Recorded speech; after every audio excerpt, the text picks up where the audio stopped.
right. That's why they invented Welcome to Global Insurgency. Yeah.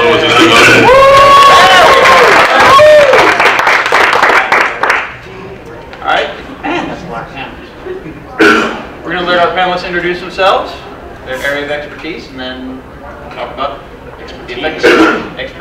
expertise. Suppose it, at least. Sorry. And then, you want to go ahead? Yeah. My name's Chris Bellers. I'm the St. Louis chapter president of Zombie Squad. In my professional, in my professional life, I work for a big defense and aerospace contractor doing information security and cyber threats, cyber defense, cyber attacks type stuff. And aside from that, I've been a history nerd and a weapons geek all my life. I've got a collection that makes me feel woefully inadequate whenever I see yours, Mike's, but I'm proficient on them all, and it serves me well. I'm Kevin Hamill. I am also a St. Louis Zombie Squad member. I am an Army trained medic, reserves 8 years, and also in my civilian side, I work for the American Red Cross. Not in the fun disaster side. I'm a vampire. So make sure you donate blood. Beyond that, Eagle Scout and Mike Williamson. I write science fiction. I'm associate editor for Survival Blog, survivalblog.com. Cover all kinds of disaster preparedness issues. I have a new novel coming out in 2 days. I'll put it up here shortly. I've been a consultant for the Outdoor Channel and Discovery Channel for Best Defense and for Alien Invasion. The Alien Invasion shows on Curiosity. We'll be showing here shortly. Everything that was used on there, other than the B-roll military footage, was mine. And they actually listened to me regarding weapons and to the scientists regarding science, which was refreshing. I'm retired military, 25 years, Army, Air Force, active guard, and Alaska. I'm not in the military. I'm just going to start there. Wow, I'm surrounded by a lot of military people. I am a New Weston. I write fantasy. My books are Guardian Angel, Warfare, and Treason. I tell people you want to think women soldiers with wings fighting monsters, but a lot of my stuff takes place on Earth, and especially my second book takes place at the Naval Academy. I had to do a lot of research for that. That was fun. Did a lot of research, a lot of interviews. I actually use a lot of military type strategies in my stuff. And so I actually have a military advisor, and I drug him with me because I do study a lot. I love weapons. I'm kind of a tomboy in disguise. And so, but I need the help. There's just times where I haven't been in those types of situations. So I go to experts instead of trying to create stuff that I don't need to be creating. So you can introduce yourself, Jerry. Hey, I'm Jerry Mize. I'm a survivalist. I taught at Jacksonville State University, a couple hours away from here. Taught survival, marksmanship, military history, military tactics and training for cadets. So I was like, cadets is another breed, so that's a little different. But we're trying to get them all on track so they can be officers and leaders one day. Also, I have two small, I can't really say they're books, but I have two small writings that I've done. One in conjunction with Michelle's work, and another one for survival training for a Baptist group down in Florida, so that when they send out missionaries, they can survive. Because just because God's on your side doesn't mean the AK-47 is. So I did a lot in that.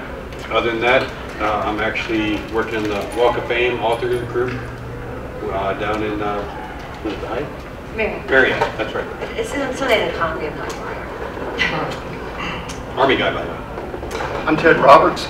I write and blog online as speaker to lab animals because I am a professional neuroscientist, PhD, medical school faculty, study physiology, pharmacology, toxicology, microbiology, teach medical school, advise. I'm basically an expert resource for quite a few authors, including Mike.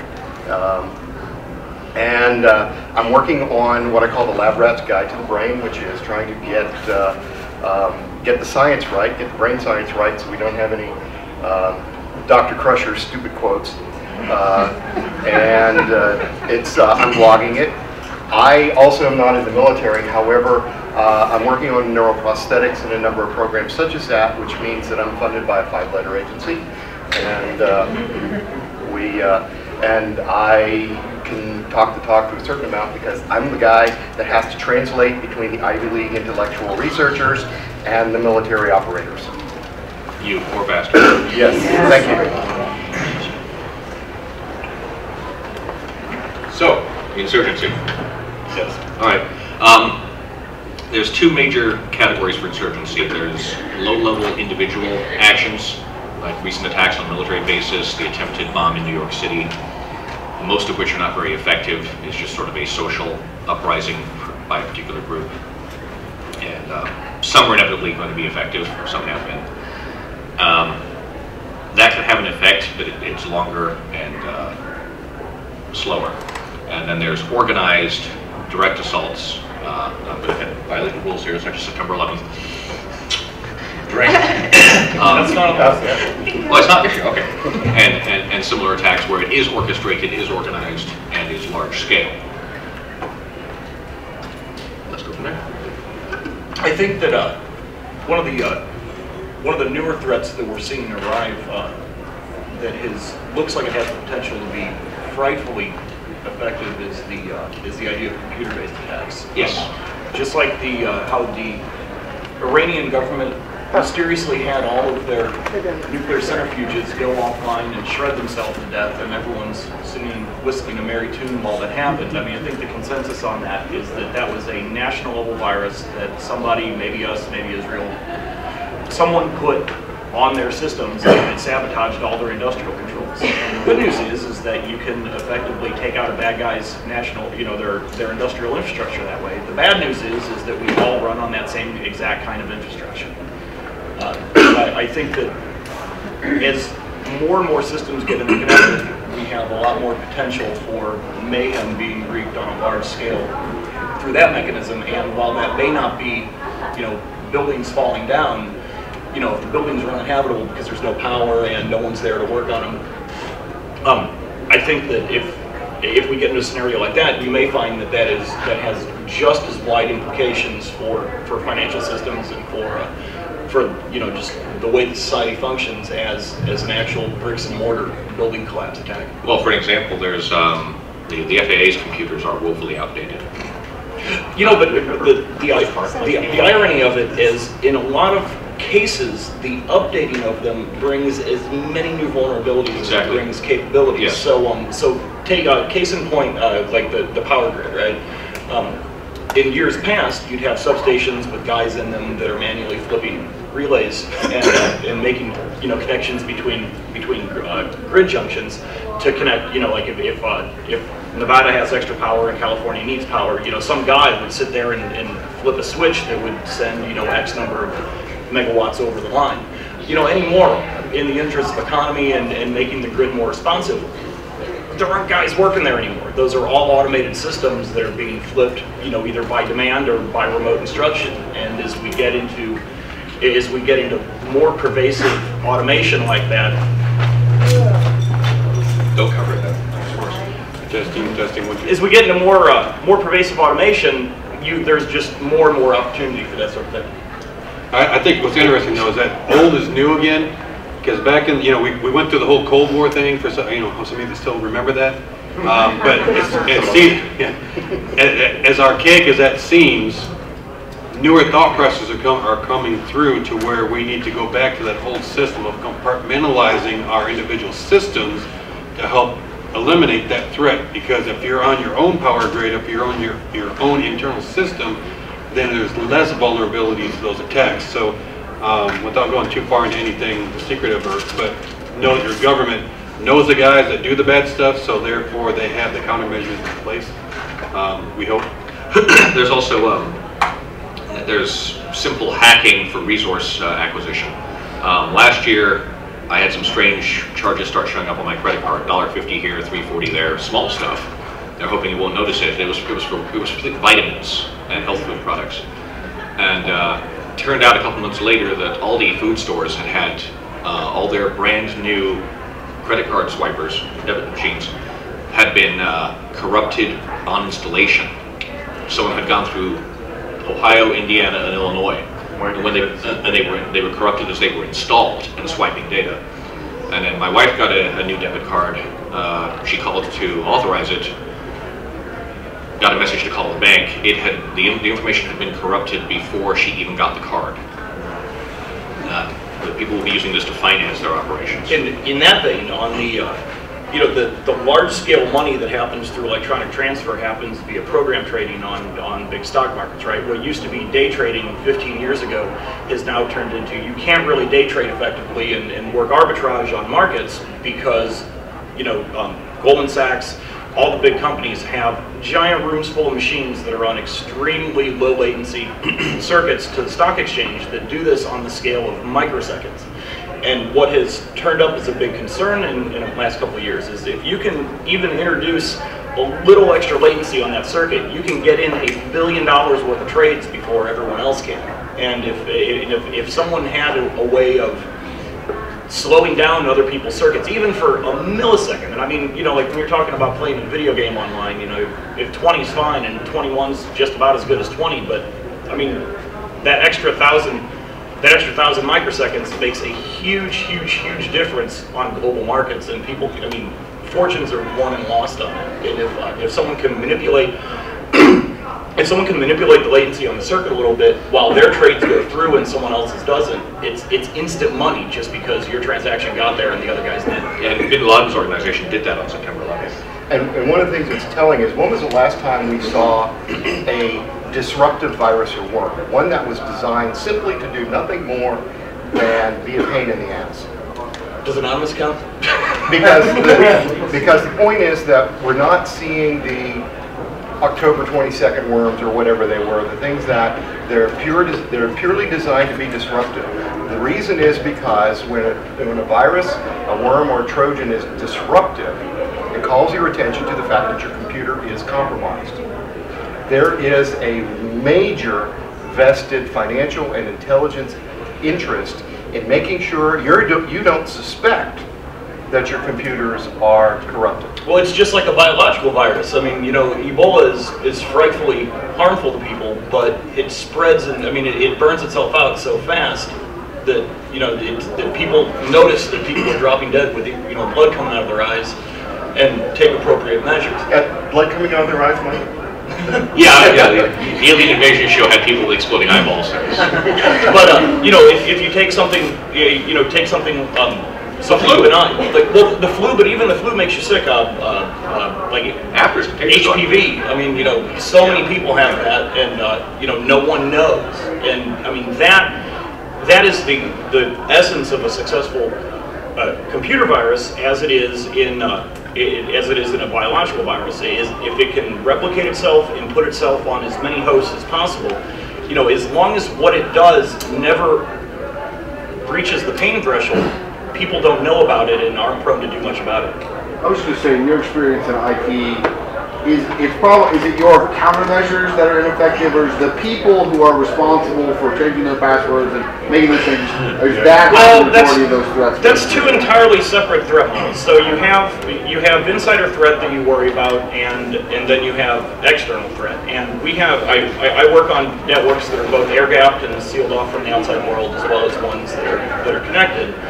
And you'd be surprised at how ingenious the external threat can get on that, but there's always still an insider threat. There's always still an insider's threat aspect to it. Manufacturers root passwords. Well, not just that. I mean, that's why you vet the people that you let get on the systems. That's why people have background checks done on them and that sort of thing. That's why people. But I mean, when the manufacturer rep shows up and he keys in his password, which is the same on every installed computer. Yeah, we've run into that a couple times where we've had service reps come and after we've removed service accounts, they will go and recreate them and set default passwords on them. And I've had to tell people that they need to get off the premises for doing that after we told them explicitly not to. But 1, 2, 3, 4, 5 is a horrible password. That's my luggage combination. It's a horrible combination. Yeah, and the bad thing about passwords is the government in particular seems to be making passwords worse without making them better. Yeah, let me throw one in there. My last guard unit, the Air Force requires an 8 to 14 character password, but they insisted we had to have a 12 to 14. You had to use uppercase, lowercase, special character, and a number, and you had to use all 4 within the first 6 characters. It had to be easy to remember, and you had to change it every 90 days. So yeah, without You're not trying, supposed to write it down. And no repeats, like, And no repeats. without trying to make this a bitch fest about passwords, and I think Kelly in the back knows what I'm talking about. Right now, we're at 14 characters, complex, so letters, numbers, uppercase, and special characters. They expire every 60 days, and the system has to remember the previous 24, so you can't do any reuse. But you know what? How you get past that? No, well, You swipe one of these, and and you get their 4-digit PIN, and guess what? All that goes to waste. no, that's true because Exactly. that's true because our cat cards we're up to 8-digit pins, but it's 8 numbers Right. instead of a ridiculous password, and it never expires. But yeah, the cat cards are great because I mean you actually have to have physical possession of the device. So Not necessarily. My wife's cat card, they issued her a sleeve to go over it to prevent it from being remotely sure. read. Well, but then okay, but that's because there's a RF tag in it too. Yes. The actual cat card certificate that logs you in is on the copper contact parts. Yeah. And that part doesn't go Oh, okay. over. All right, good. But I mean, there's definitely a place for two-factor authentication in any serious system. If it's something you have plus something you know, that's going to be better than a password that you probably got written down in your disk. Let's go ahead and. Yeah. Do you have anything to put in? Any? Change subjects. We cover computer. Yeah. Let's cover that might work. Yeah, I use my computer to type my novels. So, but I love listening to this stuff because you never know when it's going to end up in my third book. Physical threats. So we had a shooting at Fort Hood, and then we almost had another shooting at Fort Hood. I don't know if anybody heard the news on that. The guy he went to the same gun store as the previous shooter by taxi. Brilliant. Bought a bunch of powder. They called it gunpowder. It'd be rifle propellant. And the counter guy had a discussion with him. Well, if you don't know what kind of propellant you need, what are you doing with it? You're not reloading. And he wanted to buy some guns. At which point, knowing that the federal government would be useless, that the ATF would be totally useless, they called the local cops and said this guy just showed up. And so they called the taxi company, found out where he'd been, raided him, and he had a hotel room full of powder and guns, and was ready to go to another number.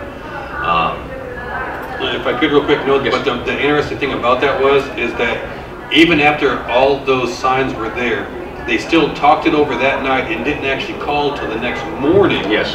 To do that. And to me, that's like a 5-minute no-brainer. Just don't look right at calling somebody. So vigilance is also timely. But I found that before. The problem you have with a lot of these agencies is that either they're overworked or they can't understand what you're saying and they don't see the threat. Well, the guy bought a bunch of stuff. Okay.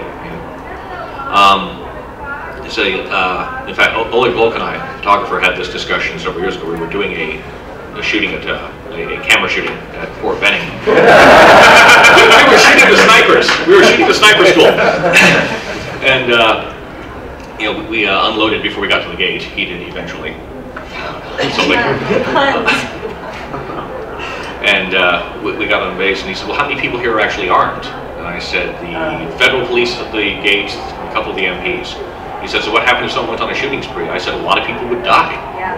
The military is largely disarmed. Because they have to check their weapons. And there are reasons for that, but at the same time, it is a problem. It is a significant problem. And of course, most civilian buildings are completely defenseless. I hate to bust in, but being in that situation, there's nothing more disconcerting than knowing that I'm supposed to be trained and trusted with weapons of all types other than where I live at. Yes. If I live on base, if I have a knife larger than 3 inches that's not used for kitchen use, I can get in trouble for it. Coming on an outpost, even if I have ammunition with no weapon, same thing. Some of the bases won't even let you have a pry bar in your trunk. I bought issues they're breaking it up. APs, the PX or BX or whatever, they're selling weapons now on post, but they have to escort you to the door. You have to sign a release saying you will immediately leave post and take your weapon home, or to the whatever armory tower to lock it up.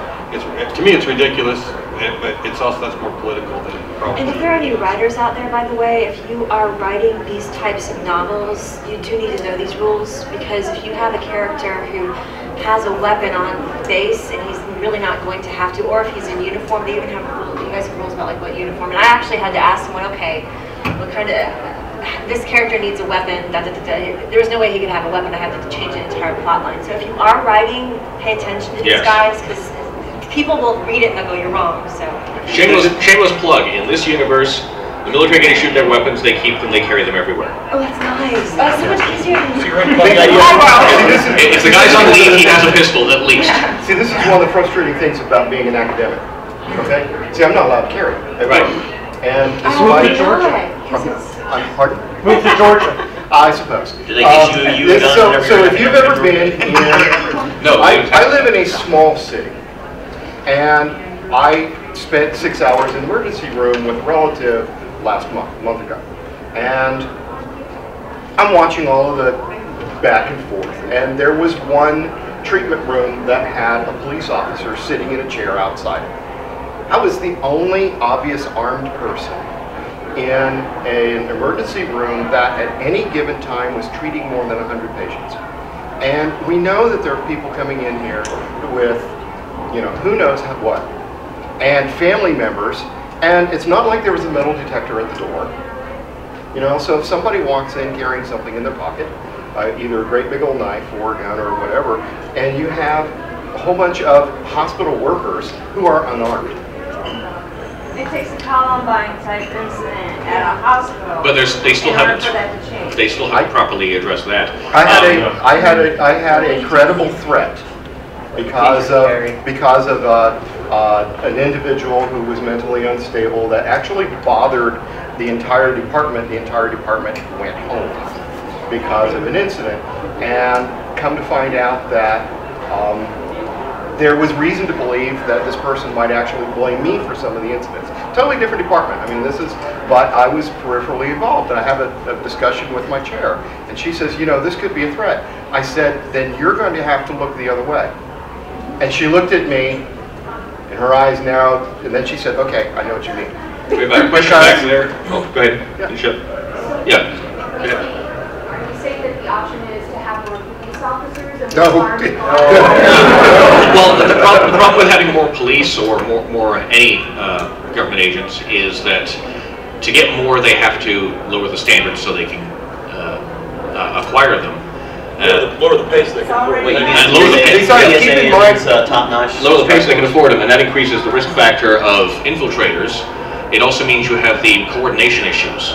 keep in mind Who that responds? How do they respond? the purpose is psychological. Yes. Right, that's It's exactly demoralization. If a person can walk into an emergency room and open fire and kill a whole bunch of aid workers, then they've got publicity and they demoralize that medical center. If they walk into that center and one intern, resident, or attending is carrying and can stop it right then and there, then there is no propaganda. And I think that's, I have very strong political views that go in a certain direction. But that's, my parents have concealed carries, and there's a reason for that. And it's like, yeah, if my dad's in the hospital, he will be able to stop that. And I think that's important for all of us kind of to not rely just on the police. We need to be prepared. Got some examples here, then we can do a couple more questions. September 11th, it was one massive attack, and the perpetrators seem to have believed that that would somehow have a huge detrimental effect on the U.S. It had very little effect. They're focused on the idea of their own organizations where there's one guy in charge and everyone else is subordinate. They figured by attacking Congress, which they didn't get to do, the Pentagon and the World Trade Center, that they would somehow disrupt our organizations enough to have a detrimental effect, and it didn't.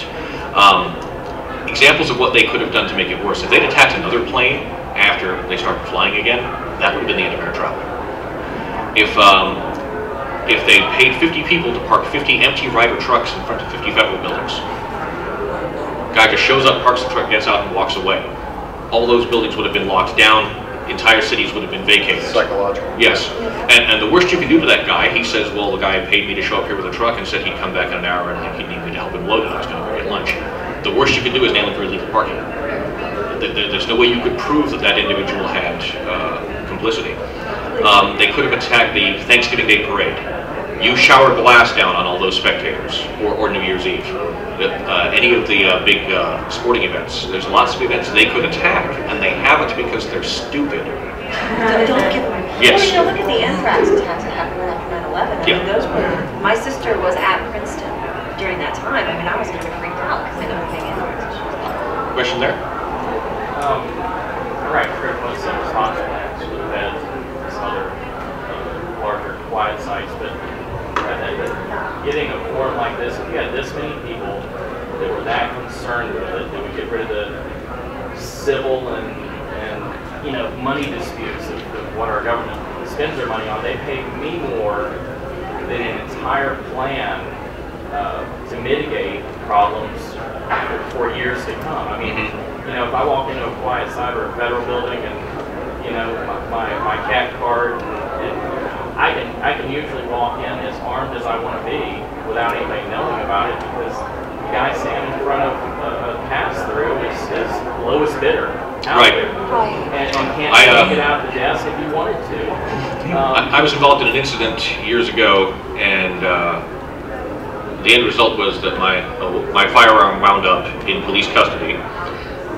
They're required to go through and clear it to make sure, yada yada, even though I had the original receipt from the manufacturer.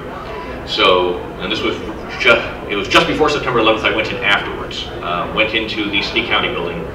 The security guard did recognize that my little pocket tool had a 1-inch blade on it, and required me to store it out in the car. I lied about it, fair enough. But then I walked inside, walked into the evidence room, and took possession of a 1911 with 2 magazines loaded, and carried it out in a cardboard box. What was the point of this rigmarole? I'm coming into your building to pick up a gun and ammunition, but you won't let me carry a 1-inch knife. It's security theater. Yes. It lets people think that things are happening. I mean, like why can't I take this on the plane? It's security theater. And of course, any flight coming into the country is not monitored by our and let's not forget my experience, Mike, that I told you about. I had 2 long guns and 2 handguns packed in a rifle case, and when I arrived, and I declared them and checked them on the airline, and when I arrived at my destination, one of my handguns was missing. Oh, well, you know that happens. I mean, that's just... Yes. Well, DOD lost 9 full auto pistols from Germany that came through in transit. The National Training Center at Fort Irwin had their AK locker looted. Dozens of AKs and a couple of RPKs. So on the flip side of no public outcry, if there were Air Force lost a nuke. The many recently lost a nuke. A lot of agencies have, but that was a couple of years ago. You don't like to talk I about was actually deployed with the commander of that security forces unit, and it wasn't his fault, but everybody. So yeah, he was deployed and trying to get back into races. He was a good guy. Question here? Oh, sorry. Go ahead. Yes. I had a point to make. Somebody said flights coming in aren't monitored. That's not entirely true. I had a German exchange student, lovely young lady, okay, and she was opening up her suitcase and called me into the room. What's happening here? There was a note inside her suitcase. Everything was disheveled and the lock had been totally broken and everything. And I was just like, sorry. But that was after it got to the U.S. That wasn't while it was coming into the country. This is true. Yes. She was like, I don't understand this. I'm an exchange student. Why don't they even look at it? And then air cargo is not, they can't search air cargo. There's just too much of it. or ship-based cargo. But then foreign airports follow our guidelines for screening packages, but it's up to them to enforce and implement. Like when I fly from Hong Kong, man, nothing's getting through there. They actually do it right. And they even measure carry-on, so you can have 16 bags that are bigger than me. It's in one of my military stories. When I went to Kuwait in '99, 8 of us went in civilian clothes. We were just supplemental, doing some construction.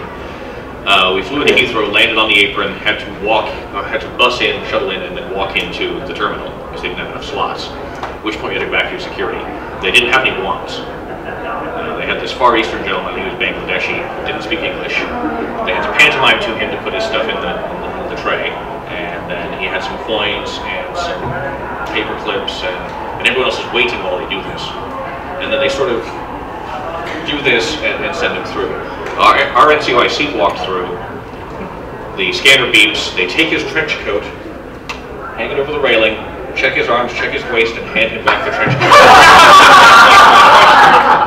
He could have had a pistol and 3 grenades in there, and they wouldn't have known. When we got to the Kuwait Airlines counter, they searched everybody. I could have asked the guy for a date. The Kuwaitis do know how to do security. You're checked when you get entrance of the airport. They tag your bag, the colors change regularly. And if your bag is not tagged, someone will come up to it, open it up, check it. They check your ID twice between 2 metal gates. And every secured door has a flashing light above it. When that door is open, the light is flashing and it doesn't stop until it's secured again. They do know how to do it. They're in the north. What kind of economic and socioeconomic disasters or attacks should we be aware of? Especially that system. Yeah. You know, but it doesn't even take that complicated of a thing. Like if you can slow down the trucking industry for a little bit, I mean, you don't really need to destroy something to really dick it up for everyone. You just need to slow it down and disrupt it a little bit, because modern society is all about just-in-time, right? You have just-in-time logistics that move just enough material to a distribution point to store or to supply just enough stores to make it for another day before they get resupplied. No one has warehouse space anymore for their stuff. No one has big commodity stockpiles because no one wants to pay real estate and maintenance on all that upkeep. So everyone has optimized. Yeah, and everyone has optimized everything for a day or two of supply. And if you can do anything to disrupt that supply, whether it's groceries or produce or raw materials or coal or energy, I mean, things start going downhill really fast. Well, that and how much do we spend on security theater off of threats that cost the people who attacked literally pennies on the dollar? I mean, that shoe bomber, like, how much did that cost that guy?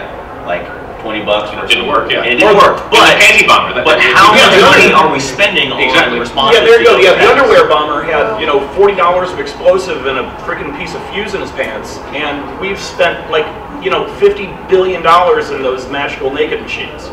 Which they've just someone has just gotten the information that those are in fact. They are. Yeah. They are. They don't work. You want to talk about disruption, so you don't have to disrupt a whole industry. No. I mean, one of the things that we talk about biowar is several books have been written. The insurgents, the terrorists are going to create this incredible bioweapon, and they're going to spread it and infect the entire United States. Don't have to do that. Hogwash, you don't have to do that. Infect one building. Yeah. Well, here's take some theoretical, geometrically shaped building that has a funnel that routes their commuters through some subway station or something like that. When people talk about dirty bombs, like they need to be this gigantic destructive device, right? You could take a coffee can full of like cobalt dust and throw it off the top of a building in New York, and no one's going to live there because that shit's going to be on a Geiger counter for the next 50 years, and the property values are going to plummet.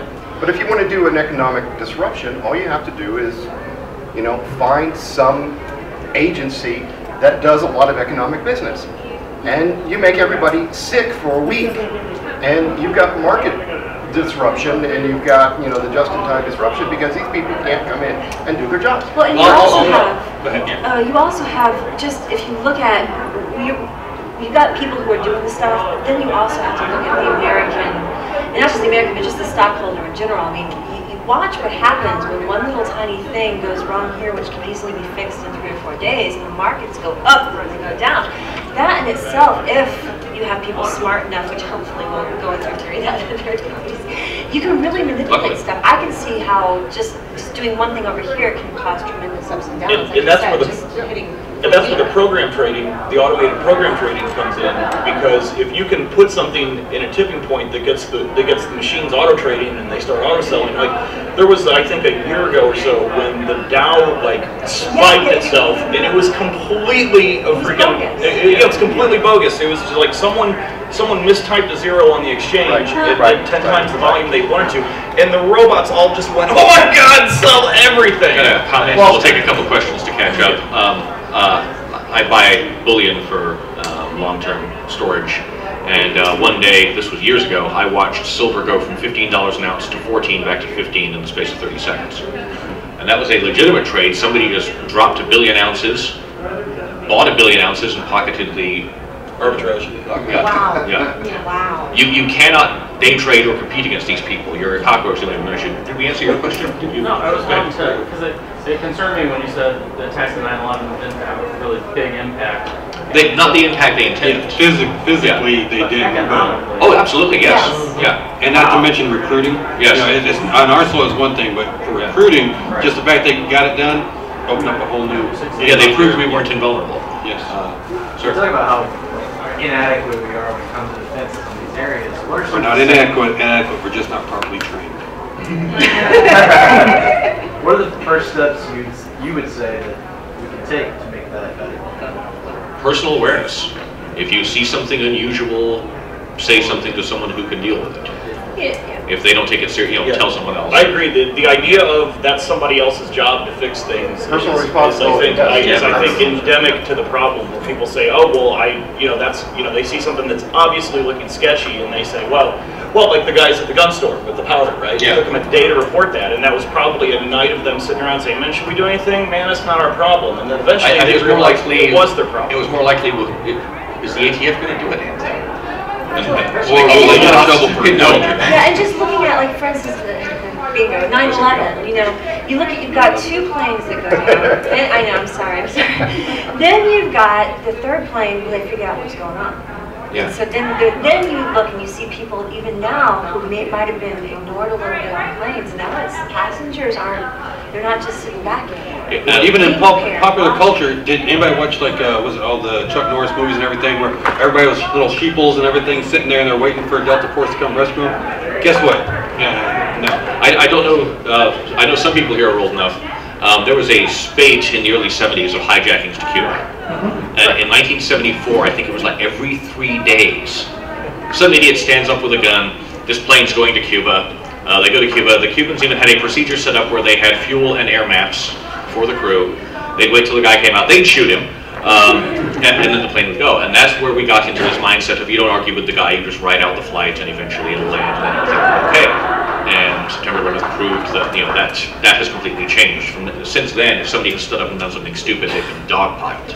And the other thing is just pay attention to how war has changed. War has changed from, I don't even know, 5, 7 it continues to change. Just staying educated on how terrorists operate and that kind of thing. It helps a lot. What speaker brought up about attacking a building. Let's say you want to take the New York Stock Exchange. I did mechanical maintenance, which includes...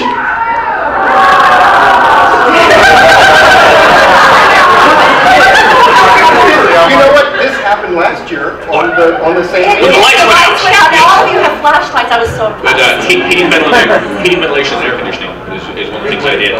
In most large buildings, your elevator shaft is your return air. Right. And then the supply air goes various places. And I put this in The Weapon, the prequel to this, shameless plug. You show up in coveralls with a pallet full of supplies, you flash a badge, you walk in, you hook up contaminants to the air duct, boom, it goes through the building. People head for the elevators, and they're getting caught directly in the contaminant. When we do you can take out a building. When we do penetration tests, one of the adages we have is a clipboard and a badge will let you go anywhere. Just about. Nobody questions those people. We even had Pizza. active duty. Yes. That's yours. Deliver pizza. Yes. Active duty. We even had badges made up that said that they had VIP, they had instructor and evaluator. We made up badges that said aggressor. Left them on and walked right in unchallenged. Hey. It had the right logo and it had letters on it. They never even checked. And this was the military where they knew there was a threat. I hope it isn't a dirty word or a dirty name, but Dick Marchenko. Oh yeah, the Road Warrior series. That kind of guy. Some of it's a lot of fluff and bluff because he likes himself a lot. But some of that stuff was really good though. Man, I would have loved to have been on that team because what they actually did was they go into like naval bases and go in and be the terrorists. And T-shirts said terrorists. They infiltrated nuclear places where they throw rocks against the electric fences until the guys become complacent. Then they'd go in and attack. They would show it. So my advice to all you is complacency is the killer. Each and every one of you are important, especially if you're given authority in some area. Don't let somebody else outrank your authority. A general does not outrank the fact that you are a guard at a door. You might be a private, but your authority is at that door. His rank doesn't go past it. And one of the things that From the other side of that book that comes away, they tell him, we want to test security at the front gate, we're going to do this, this, and this. He'd attack the back gate. Well, that's all well and good, but that didn't help them improve the security of the front gate. You know, it was in fact a simulated terror attack. But you know, they're working on this. He attacks over here. He proved that yes, there's a hole back there, but that wasn't what they were trying to test. Yeah, they're trying to hopefully be an educational experience for the guys. And that's part of why they got pissed at it. Yeah. It's like, ha ha ha! I snuck in your back door. That's very good. How secure is the front door? We don't know. Dumbass. Lady, had a question there. I think some of it may be a mindset that I see around, I guess, maybe people my age, a little bit younger, that we're not really responsible for taking care of ourselves anymore. We look to the government to take care of all of us. Yep. And, you know, people are so afraid. Are so afraid of, you know, when we were talking about conceal and carry. You know, I remember reading a story. I think it happened in Florida a while back of somebody was in line at a Kmart or a Walmart and got a knife and began stabbing an employee, and a woman pulled a gun out, put the gun to the perpetrator's head and said, "Stop or I will shoot you." And they interviewed people there, and someone actually said, "I can't believe she can just walk around with a gun in her purse." A friend of mine in Austria said that at night he doesn't stop. He's on a motorcycle. He doesn't stop at stoplights because he's afraid someone will come out and mug him.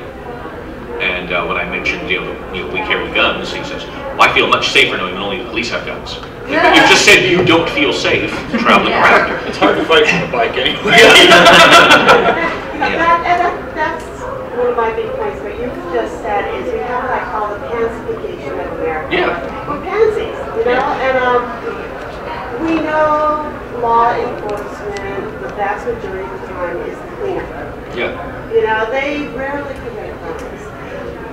And in most metropolitan cities, they don't have time to investigate the smaller crimes. Yeah, it was in USAA Today yesterday that the police officers in the big metropolitan areas, they're responding to so many suspicious packages. They're overwhelmed. Their budget can't handle it anymore. Yeah. So y'all are plugged into this. Is there even a suggestion that we start taking self-responsibility? Spank your children. Vote. Now, but all of the above, really. It's more than political. It's the empowerment of the individual. It's an attitude. As I said, the mindset for hijackings has changed. Yeah. We need to get the mindset to change with everything else. Hey, this guy looks out of place. Excuse me, sir, what are you doing here? Yeah, the underwear bomber was totally citizen subdued. The shoe bomber was citizen subdued. It had nothing to do with the official. So it's the private citizens who made the people want that. Do we have any trends identified outside the And it's rock the vote. Talk about it, log on it. I went to when I lived in Champaign. I was visiting friends one evening, and two major streets. It was Florida and one other. It's just outside of the city, but there are 3-lane roads. The lights were out. Traffic lights were out completely.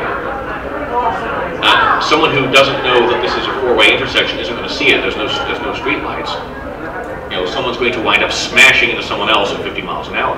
As soon as I got to their house, I said, no, you need to call the police and tell them that the traffic lights are out in Florida, whatever. And this woman's comment was, oh, I'm sure someone's reported it already. I don't want to get involved. It's a traffic light. What do you not want to get involved about? But, you know, to answer your question more succinctly, I mean, you have the onus is going to be on you and people who think like you to get the word out that people have to stand up and do what they need to do on their own. I mean, you know, we started Zombie Squad for that exact reason. You know, we teach the idea of personal and group-based preparedness. You know, we try and get the word out in our community, and we've got these chapters all over the place where we try and preach that message to get people just to take some role in your own, you know, in your own outcome. One problem you run into, it's on a couple of threads on this. It wasn't on Zombie Squad, somewhere else, that were. It was one of those, I understand why you're upset, but there's nothing you can do. These people had called the school and wanted the school to tell them what their plan was for an attack by a shooter. And the school said, we're not going to tell you that. Yeah, and this guy was all upset that, you know, the secrecy, yada yada. I was like, well, dude, they can't tell you that, because if you can call up and say that, then so can the guy who wants to go shooting. See, that guy can vote, so that's why you gotta vote. Yeah, what you need to do is make sure your kids know what they should do. You know, my kids have been told, if this starts happening, you get out a window. Speaking from a uniquely American perspective, my view is that there is such a thing as American exceptionalism. We are the cowboy spirit, if you will. I mean, that's what everybody kind of views us as.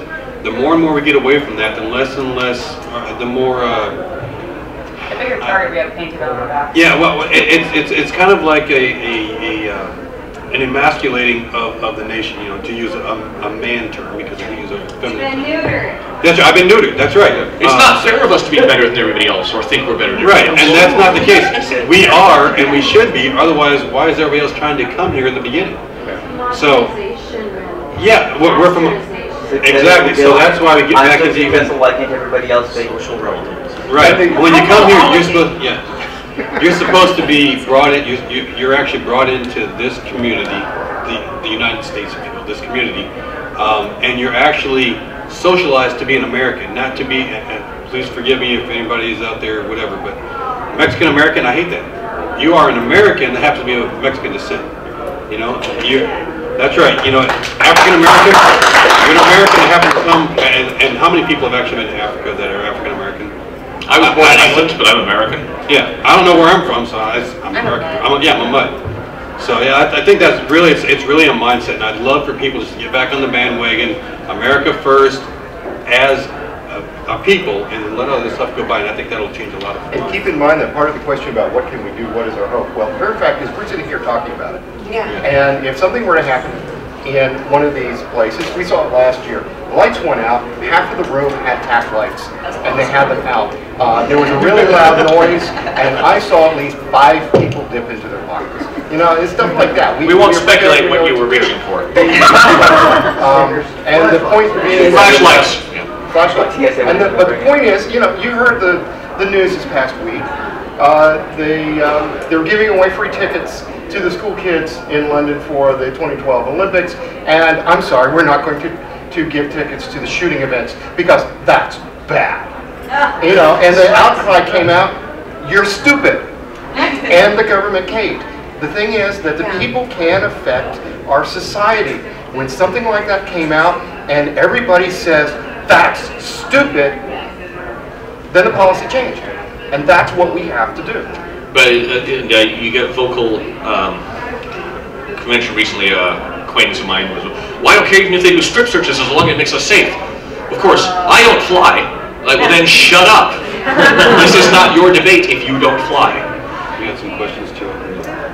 Let's start from the back and one forward if you don't mind, because we get some love back there. Yeah, back there. Can you stand up, please? We can't hear you.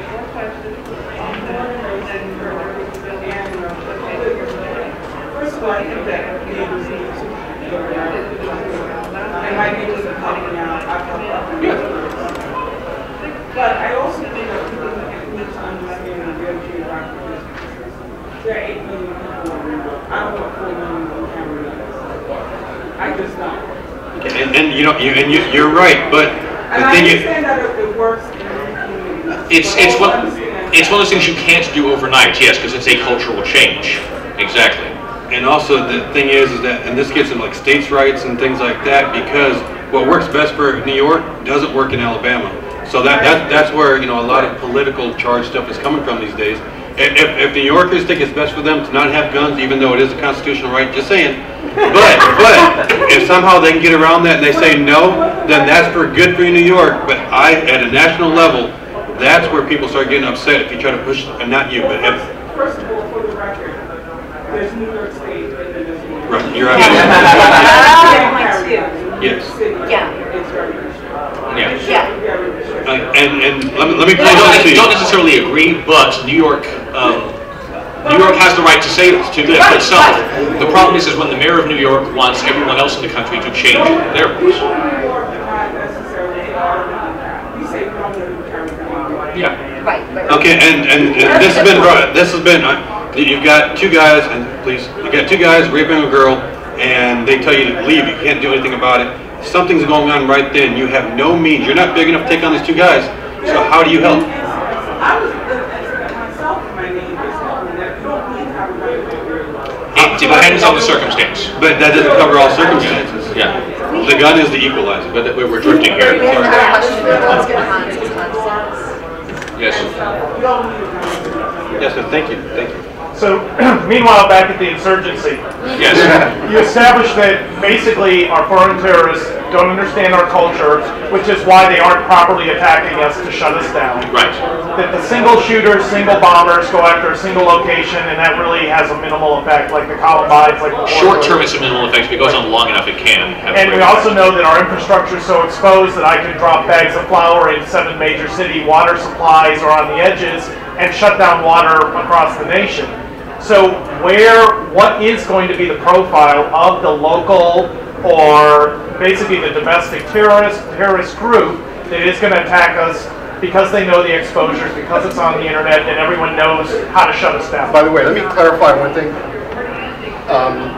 A person wanting to contaminate a city water supply had better come with the national fleet of tanker trucks, because you're not going to dump one item into a reservoir and poison the city.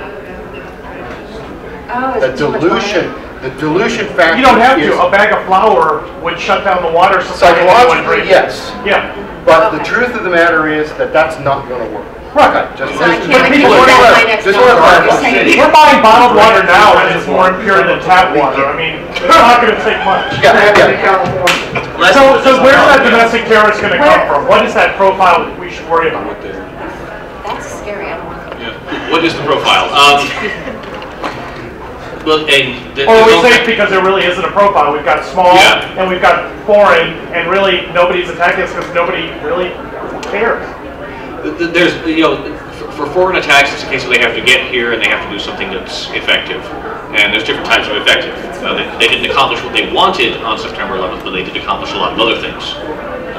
And of course, I'm sure they were sitting there laughing their asses off when people were taking their shoes off and being corrupt. But domestic groups, it depends on who they are and what they're trying to accomplish. I mean, there's any number of things they can do that we've been discussing. Which they're going to pick, who knows?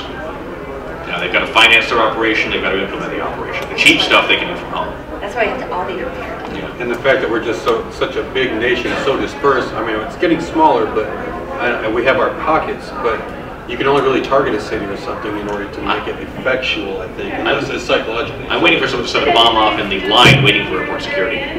Yeah. Yeah. Yeah, right on. Yeah. I'm surprised no one's done that.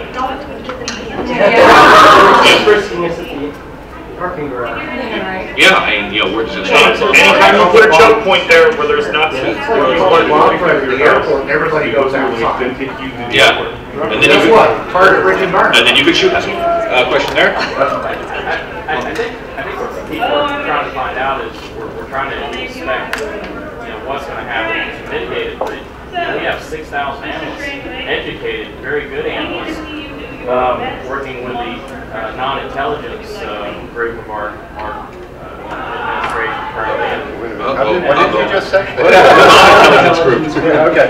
All right. And they can't tell you what else is going to happen. Everybody thinks, well, the towers were supposed to go down in the 90s, and they weren't trying to take the towers down. They were trying to take out the computer infrastructure under it, and make a point and shut down our economy for 2 days. In the party, But we're not going to figure out what they're going to do. We need to more look at what we're going to do when it happens, and are we ready for it? People who, it depends on the culture of the group. People who can do cyber attacks will do cyber attacks. People who aren't as savvy are going to stick with purely physical assaults. You don't know if they're going to do it. Most of the best out there are doing nuisance attacks, am I right? And they can probably do a lot more than organized, high-dollar, Al-Qaeda-funded type groups. I don't think anybody can say what's going to happen. And fortunately, usually people who are really competent find better ways to influence the system. And I had a chance to talk with an Air Force colonel who sat in front of the Pentagon, I believe, a little bit. It was during the Clinton administration, so it was right before Bush took over. And he actually told a committee of senators that our next attack was going to come from the air. It was going to be Osama bin Laden who did it. They thought it was going to be a cruise missile, and he was laughing at it. So a lot of these people, and he actually did something where he was taking information from all the different, before they combined, he was taking the information to come up with that analysis. We're doing, I know that there are people in the military doing those types of analysis. It's a matter of getting people in charge to listen to them. why I say Winter. But that was one of probably 50 other types of areas. So so.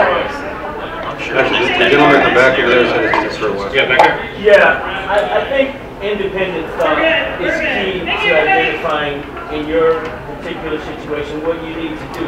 You said that the terrorists were not successful in 9/11, but we've been in a perpetual state of war and spent $1 trillion since then. As I say, yeah, they accomplished what they wanted, but they accomplished something else. Right, Yeah. But again, we have to ask, in our large, multi-headed government, is there the possibility that there are infiltrators within there? Oh, absolutely. Because look, corporate terrorism is a possibility. People who benefit from war is a possibility.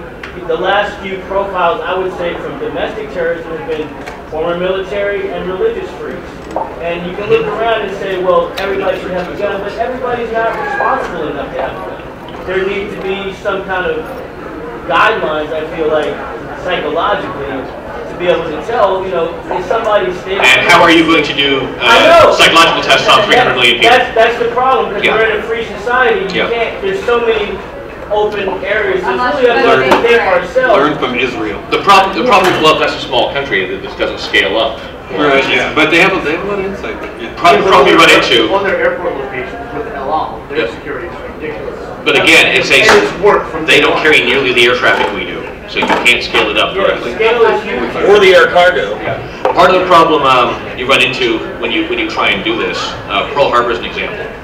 FDR was told that Pearl Harbor was a threat. He was also told that Guam, the Philippines, and 2 other places were threats.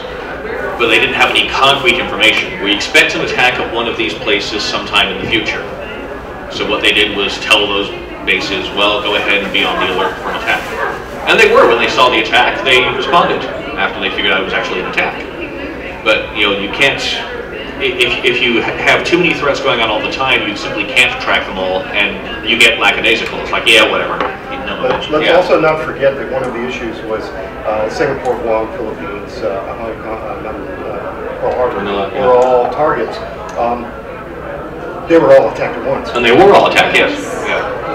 And that's the other aspect of it. It wasn't just one attack. They were all dead. Go ahead.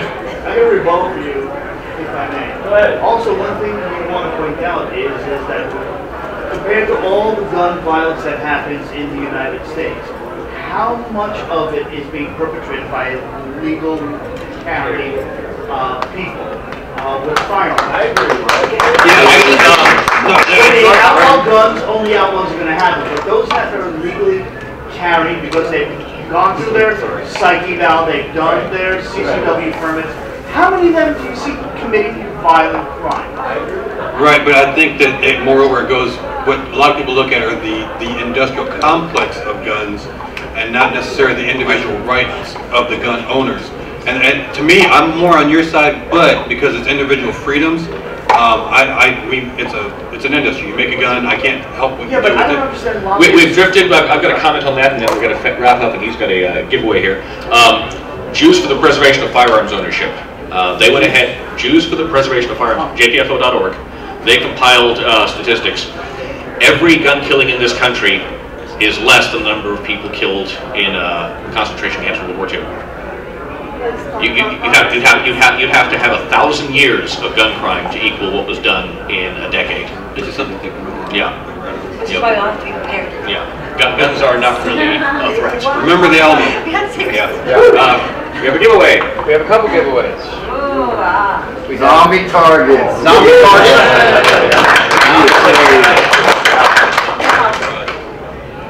And we have surviving a zombie outbreak. Nice. Exactly. If the panelists want to think of a couple of trivia questions to ask. Wow. What kills more people in combat than anything else? Friendly fire. Accidents. Bleeding. No. Friendly fire. No. Accidents. Dysentery. No. Diarrhea, dysentery, food poisoning. Disease. Yes. Give it away. Let's take another question. First person raise your hand, go ahead. I have that one. Oh, you already have You raised your hand first. All right, you raise your hand first. Wait, you get it up there. All right. for the zombie survival poster. Another question. What's your name? What is your favorite color? What's the best website to get this type of information? We didn't announce that enough. What are some good websites you can go to for this kind of information? Rebelblog.com. Yes. www.zombiehunters.org. Also sells Osama bin Laden targets, full-size targets. Outforce.com. If you want, we got some cards and stuff for individual websites, and if people want to come up and get them. I want a CDC poster. And with that, thank our panelists.